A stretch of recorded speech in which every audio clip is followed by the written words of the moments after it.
So, Sophie Cunningham, a player for the Indiana Fever. Now, the enforcer for the Indiana Fever, and something she is seemingly happy with the tag of, and is saying so herself, lads. She's out here basically implying that herself. So, first of all, I want to thank Sophie Cunningham for being the enforcer that the Indiana Fever have needed. I want to thank Sophie Cunningham for being that enforcer, first of all. Second of all, on behalf of myself, every single person in social media covers women's basketball. Heck, every single person that covers basketball on social media, I want to thank Sophie Cunningham for making sure our bills get paid. And yeah, it is crazy that we're nearly at 51. We've nearly gained 1,000 subscribers a day. So I want to thank Sophie Cunningham for that. And just like the Cheryl Swoop situation, I'm going to milk this for all it's worth. So, if you guys don't remember the old Twitter likes. So, Twitter likes used to be a big thing. Because people would like things on Twitter. People would like things on Twitter. And, like, what would happen is people would look through likes and they would call people out for their likes. And Elon obviously stopped that. But now we have a new closest thing. And it is the Sophie Cunningham reposts. The reposts. We saw some stuff from injuries. I don't even really know how TikTok works. So, in the reposts, Sophie Cunningham reposted a Rachel Demita TikTok.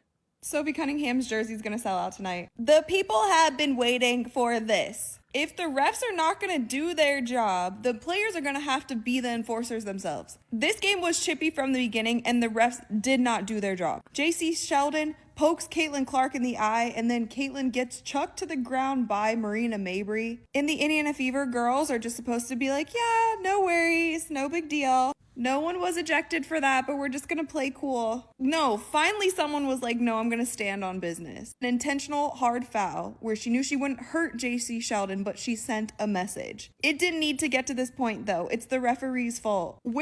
I actually fully agree, Rachel Demita. The funniest thing is the amount of people you see on social media that are like, I've seen actual takes from people that don't know the difference between a live ball and a dead ball turnover. I've seen people don't know the difference between a live and a dead ball turnover calling out Rachel Demita for non-basketball takes. I'm like, dude, Rachel Demita was insanely good at basketball. And I don't think these people realize just how good Rachel Demita was at the sport of basketball. Like, where did she play? She was like legit. Obviously, has been around the NBA, the Big Three, her entire adult life. She went to Old Dominion. Like, again, obviously, didn't do too much, but still, like, to go D1. If you go D1, you go D1. Like, it's not an easy thing to do. And anyone knows anything about basketball, I mean, trust me, regardless of what you've done in college, if you're going D1, you're going D1. And she was an All-American nominee. Like, people saying she doesn't know anything about basketball. Like, she's been around basketball her entire adult life and was a literal All-American nominee. Where did they find these referees? Behind the cash register at Sephora? They took nearly 20 minutes to review that play where Caitlin Clark got poked in the eye. And they came back and gave out 3 techs and 1 flagrant to JC Sheldon. If you guys don't remember, in the last game that the Fever played the Sun, JC Sheldon took out Sydney Colson's leg and was part of the reason that Sophie re-injured her ankle. So do I promote violence? No. But did somebody need to stand on business in this situation? Yes. All I know is there is about to be a lot more Sophie Cunningham fans after tonight. Sophie Cunningham reposting a post calling out the referees and calling her an enforcer. Like, that is just a crazy one. That is a crazy one because normally people will not say the quiet part out loud. Because we all know exactly what Sophie Cunningham did. Everyone knows what Sophie Cunningham did. Like, this is how relevant Sophie Cunningham... This is what I mean by how relevant this is. You have got Ariel Helwani talking about it. As in MMA journalist Ariel Helwani talking about the clinch that Sophie Cunningham got JC Sheldon in. And I love how she had, what's her name, off with one hand. she had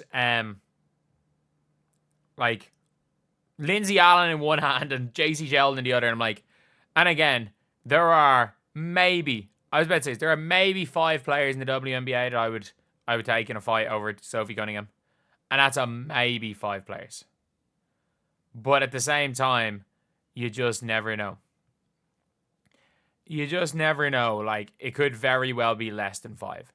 But yeah, anyway, that is just mad. And to be fair, Sophie Cunningham out there retweeting. We saw it yesterday.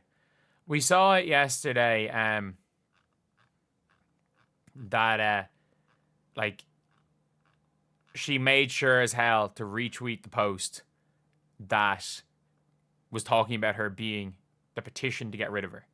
We saw that. And Sophie Cunningham is just playing into social media. And this is the thing. You can be I always say this. When you can be terminally online and just troll people. Like, she is just trolling. For lack of a better word, she's doing 2 things. She is making sure that people that are already fans of her are bigger fans of her. And making sure that people that hate her are going to hate her even more. And with all the stuff Sophie Cunningham's doing, again, if you don't like her, I have no issue if you don't like Sophie Cunningham. Because at the end of the day, if you're able to deal with the backlash that comes with this, you are better off financially to be a polarizing figure. You are better off being a polarizing figure. It is much better to be somebody that people either love or hate than it is to be somebody that people don't care, boring. It's better to be hated than be ignored, realistically. So yeah, that is it, lads. That is it. And just an all-around mad situation. But yeah, a crazy old day in the WNBA.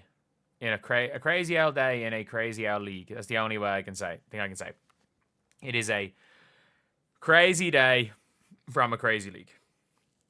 So yeah, let me know what you guys think in the comment section below. Are you guys fans of Sophie Cunningham? Or do you want to see your team's favorite player beat her up the next time she plays you guys? Because there's never an in-between. With people like Sophie Cunningham, there is never an in-between. And realistically, I don't think Sophie Cunningham would want it any other way. Like, she's somebody that is absolutely despised. She's somebody who's absolutely been despised her half her career. And now at least